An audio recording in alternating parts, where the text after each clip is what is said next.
Think about the last time you were in the break room, half awake, stirring bad coffee, when someone from HR drops a good news announcement. New perks. A free session with a financial advisor.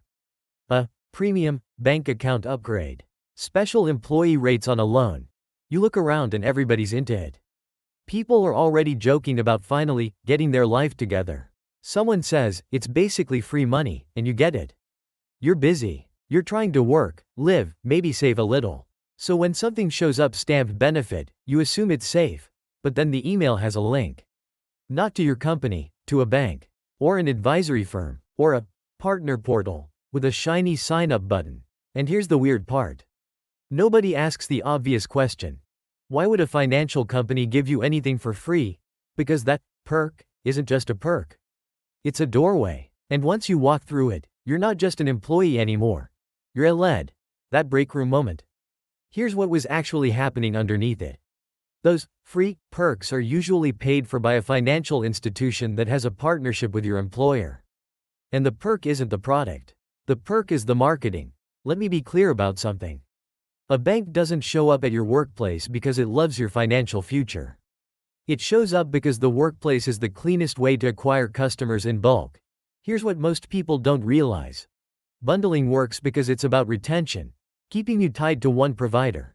A banking industry write-up citing an IT Group survey reported that just 1 in 10 customers increased the number of products they hold with their primary bank. That sounds small, but it's the whole business model. The same source points out banks average about 2.3 products per customer, and that adding a savings account can improve retention by 67%, while adding a loan can push retention to 90% or more. That's the incentive. The free advisor session gets you to open an account. The upgraded checking gets you to direct deposit. The special rate gets you into a loan. Each step makes you harder to lose, and once you're bundled, the expensive stuff is easier to slide in, higher fee investments. Add-on insurance. Account tiers you don't need. Here's the twist. You think you're receiving a benefit. You're entering a funnel. And it goes deeper than that. So the real question isn't, is the perk nice? It's, what's it trying to bundle you into? Bundling is when a company connects multiple services so they feel like one package. Like getting cable, internet, and phone together. One bill, one login. One easy ecosystem. In finance, bundling means checking, savings, credit cards, loans, and investing living under one roof. The perk is the ribbon on the box. There's a reason financial institutions obsess over this. A banking industry piece summarizing multiple research sources notes that more than 50% of customers have only one product with their bank. That's fragile. People can leave. But when you add a second product, like savings on top of checking, retention improves by 67%. Add a loan to, and retention can reach 90% or more. Same customer, same paycheck, way harder to replace. Now put yourself in the employee perk setup. Take someone like Marcus, 32, who signs up for the free premium checking. It's smooth. It comes with early pay. Maybe a small rate discount on a personal loan. Next thing you know, he's moving direct deposit over to make the perk work. Then the app nudges him. Open savings for better tools. Apply for a card for employee rewards. None of this feels like a sales pitch. It feels like convenience. What does that mean for you today? It means the perk is designed to change your default. Your paycheck, your autopay, your bill flow. Once your financial life is wired into one place, you stop comparing prices. You stop shopping. And that's when the quiet costs start. Because once you're bundled, the next offer isn't a perk anymore. It's an upgrade. And upgrades are where the profit lives. Now zoom in on the most persuasive perk of all. The free financial advice session. Advice feels neutral. Like a doctor visit. But financial advice isn't always paid the same way. Some advisors earn more when you buy certain products.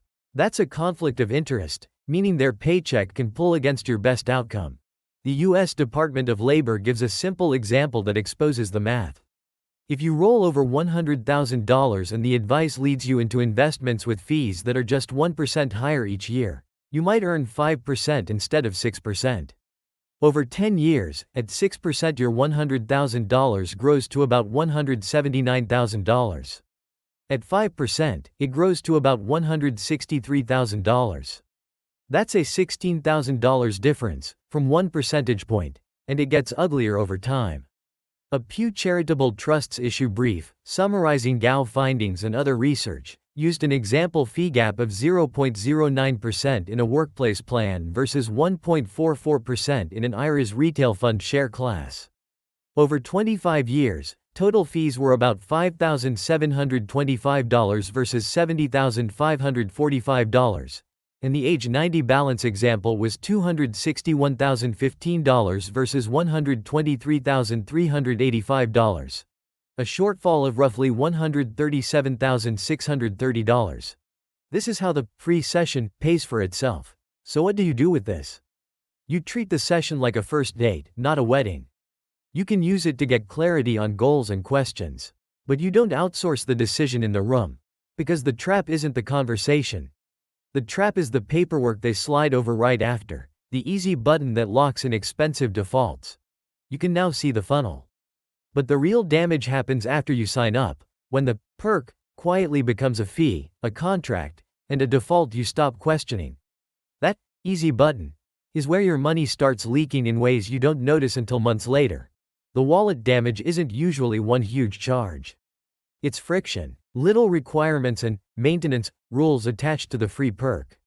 Minimum balance, direct deposit, paperless statements, a certain number of card swipes. Miss the rule once, and the perk turns into a monthly toll.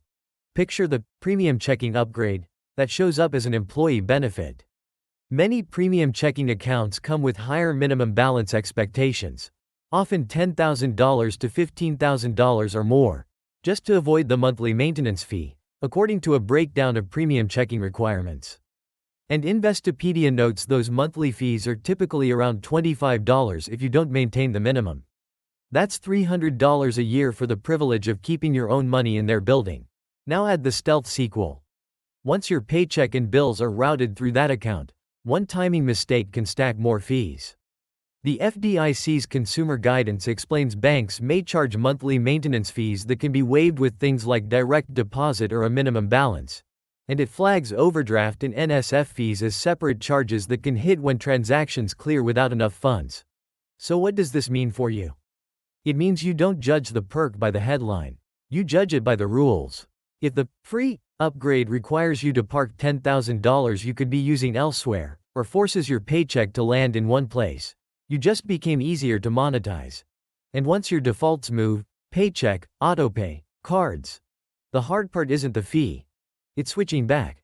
So what do you actually do with all of this? Without giving up every benefit on principle, here's exactly what to do. Not vibes. A quick filter you can run in 15 minutes. Step 1. Separate the perk from the product. Ask, what is free, and what are they hoping I open, move, or roll over? If the answer is direct deposit or new account, treat it like a sales offer. Step 2. Request the fee schedule before you click anything. You're looking for 3 lines: monthly maintenance, minimum balance requirement, and overdraft NSF fees. If you can't explain those in one sentence, you're not signing yet. Step 3. Keep the perk. Decline the default. Use the free advisor session for questions only.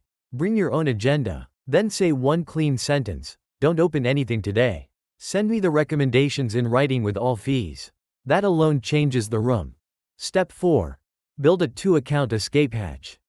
One account for bills, one for everything else. If a premium account ever starts charging, you can reroute autopay in one place, not 15. Step 5. If they insist on bundling, make them compete. Ask what the perk costs without moving your paycheck. Ask if the fee is waived without a minimum balance. Most perks are flexible when they think you'll walk. If you want the next logical play, watch the video on how to read a fee schedule in under 5 minutes, because that's where the trap is usually printed. And if this style of money truth is useful, subscribe. It's basically the stuff you should have been told at orientation.